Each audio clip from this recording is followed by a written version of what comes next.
So, healthy interdependence is essentially the secret ingredient to long lasting, fulfilled, and really thriving relationships. And if you aren't familiar with what this actually means, you can join me in this video so that we can uncover the secrets to healthy interdependence, talk about the different signs, behaviors, and dynamics that can properly lead to a real partnership based on trust, respect, and mutual growth through interdependence itself. My name is Gibson, if you are new to this channel, and I'm the founder of the Personal Development School. I created the Personal Development School after running a private practice for about 10 years and decided to share more of this information here online. And we talk a lot on this channel about the subconscious mind, attachment styles, reprogramming techniques, and tips for really empowered relationships. So, my goal for you by the end of this video is that you'll deeply understand what a healthy relationship looks like, particularly if you grew up in a household where this wasn't really modeled to you. If you saw a lot of fighting or arguing or emotional distancing or stonewalling, or maybe you just had really absent parents growing up, if you had any of these different experiences, this video is meant to help you gain some insight and clarity and just certainty overall in terms of what healthy relationships should look like in your future so that you can get a really clear idea about what healthy relationships can look like in your future so you can get the love you actually deserve.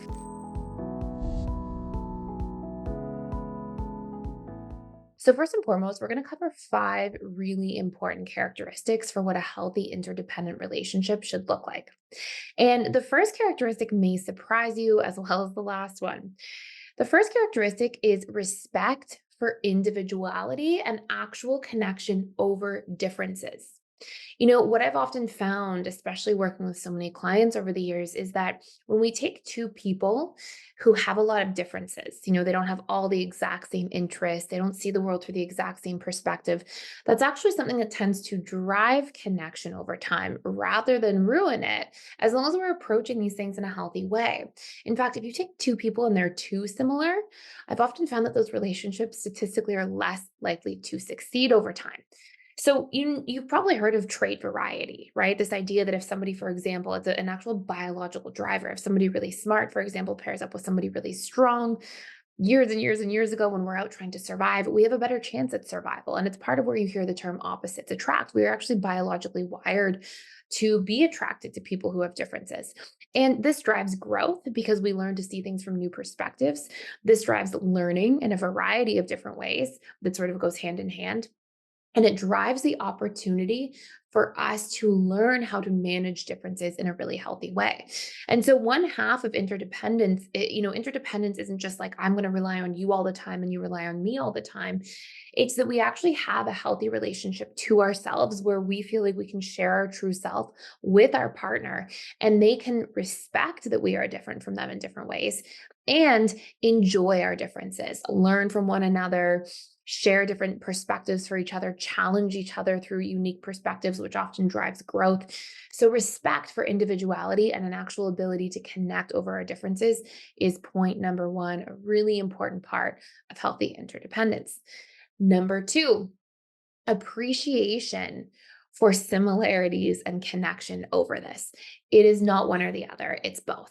And I think sometimes when we think of like having similarities or differences, we kind of view them through this very strong lens of polarity. We think of it as like, similarities or differences. It can't be both. But the reality is, in human relationships, as human beings, we're very complex.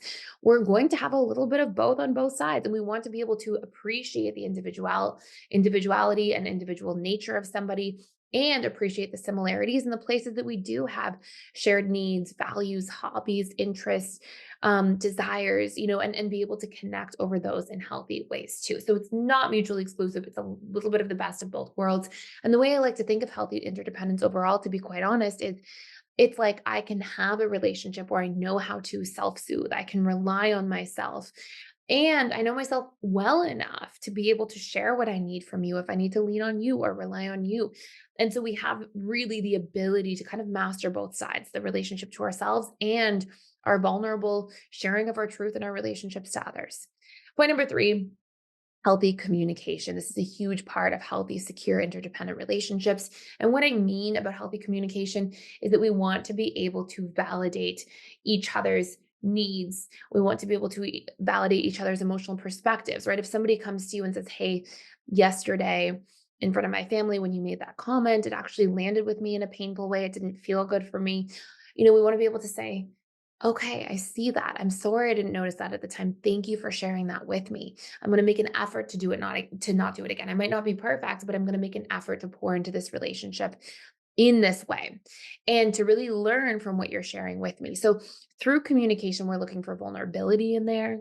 We're looking for the ability to validate each other's feelings and needs and perspectives. And if we can communicate this way, this really hits point number three home. Okay, so far we have respect for individuality and connection over our differences, but also connection over our similarities and appreciation of those things, healthy communication with those different subparts that we talked about. I will say before I give you the last two here, if you want to do a much deeper dive into this whole topic of like what a secure relationship looks like, in particular, if you just didn't have a lot of healthy modeling for a secure relationship growing up, I have a course called The 12 Key Pillars of a Secure Relationship. It talks about not just what those pillars are, but how to create them in your own relationships if they are things that are foreign to you or you're not used to, how to recondition them, how to ask for these things in partnerships with other people if somebody's not being able to give those to you. So I'll put the link. You can actually check that out fully for free for a limited time, just for 7 days. I'll put that below. Feel free to check it out, and it will give you access to that course, The 12 Key Pillars of a Secure Relationship.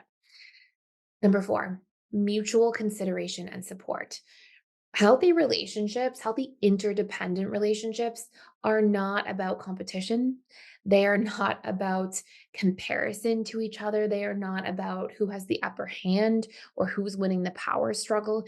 If you are somebody who's operating in that way, it's okay. It comes from trauma, it comes from woundedness. It's not your fault, but it is your responsibility. And I cannot stress enough on this point that relationships will never feel like a safe place to land. And a healthy place to open up if you're always doing relationships through the lens of like who has the upper hand, who's winning the power struggle. A healthy interdependent relationship isn't about that competition. It's not about playing games. It's not about who's winning, who likes each other more. In fact, a really long lasting relationship will have sort of ebbs and flows of each other investing more at different periods of time. You may find that for the first year, one person's investing more. And, by just a little bit, you want it close to as balanced as possible, but maybe 60-40. And then maybe the following year, the other person's really busy and overwhelmed and has a lot going on. And that dynamic shifts a little bit. It's healthy for that to happen, but it's not about tracking it. It's not about comparing. It's about this mutual support. It's about both parties trying to learn from each other about what each other needs, is looking for, wants, and support each other in those things. And so that there can be this safe space. This is part of what secure relationships are about, having this safe space to actually share, communicate, open up, lean on each other, be vulnerable, say, "Hey, I had a hard day at work today. I'm not feeling so great. Can I bounce some ideas around with you? Will you talk to me?" Having to build that is so beautiful. And if we don't know how to get there, it's something so, so, so worth learning and practicing. And it happens through, we'll talk about it in the 12 key pillars of a secure relationship course, but it happens through vulnerability, acceptance, openness, but also communication, right? It's not that you're supposed to just be vulnerable and open and get walked all over. It's that you have that, but you also have the ability to set a boundary if you don't like a behavior, speak up about a need if something's not being met, and feel confident to do that. So it's this nice harmony of having sort of both sides of the equation there. And number five, that brings me to healthy boundaries themselves, right? If somebody's doing something that doesn't feel good, you have a duty to yourself in an interdependent relationship, because it involves yourself in the relationship, to say, "Hey, it's not okay with me when you do that." That can't happen again in our relationship. We need to be solving for this. I don't have space for this, right? So depending on what's happening that's unhealthy for you or that you don't like, for you to be able to articulate it, speak up about it, do it in a confident way without getting extremely dysregulated and triggered in the process, because then unfortunately the other person's too busy defending themselves against the emotional dysregulation they're feeling from you. This is how communication works, rather than actually hearing what you say and what your boundary is. So bringing in your boundary, being really clear and assertive without being aggressive, actually enables you to get heard much more clearly. So, anyways, these are five really important points. I think this is a really powerful topic to cover, to dig into. I hope this was helpful for you here today. If you enjoyed this video and are enjoying this channel, please consider subscribing, liking, sharing the content. And I make pretty much daily videos most days on this channel. So please feel free to stop by, hit the notification bell so you don't miss any. And I really look forward to seeing you in future videos.